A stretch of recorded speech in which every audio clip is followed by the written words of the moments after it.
Hindi ko na alam gagawin ko. Nag-iwan naman ng pera ang kuya mo, pero ang dami ko pa rin kailangan bayaran. What if ibenta mo na lang kaya tong bahay mo? What? Are you serious? Ito na nga lang yung meron ako eh. At saka saan naman ako titira? Sa maliliit na apartments? Sa condo? No. I cannot live that way. Masusuffocate ako. I need space. Pero ate, hanggang kailan kayo tatagal dito? Basta hanggang kaya ko, lalaban ako. Nakakalungkot lang. Kung kailan lumalala yung problema nyo sa finances, tsaka pa kayo naghiwalay ni kuya.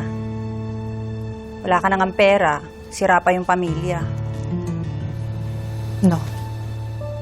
Hindi ako papayag na bumagsak ako, Nika.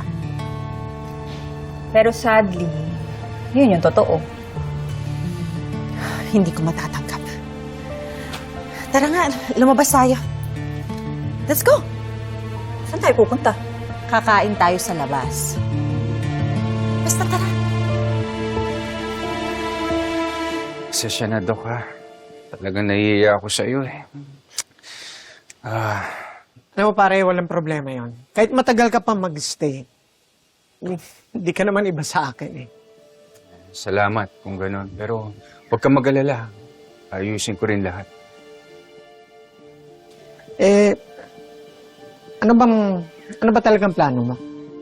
Sa ngayon, Dok, kailangan ko magtayo ng negosyo, eh. Gagamitin ko yung konting naipon kong pera.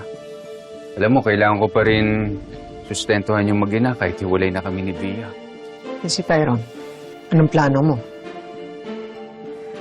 Dok, sa totoo lang, nahihiya ako kay Rosel. Tsaka, ayoko muna magpakita doon. Ayokong makigulo sa kanila. Hiyang-hiya ako sa ginawa ni Bia sa kanila, eh. Isa pa, Dok, ayokong isipin ni Bel na mas pinili ko si Rosel at Tyron. Pero yun ang totoo. Yun ang nararamdaman mo? Sa ngayon, hindi na siguro importante kung ano nararamdaman ko, Dok. Ang importante sa akin ngayon, hindi masira yung relationship namin ni Bel at yung communication namin ni Tyron. Pero pare, sa nangyayari ngayon, baka mas mapapalayo pa sa mga anak mo. Lalo na pag nalaman nila ang sikreto.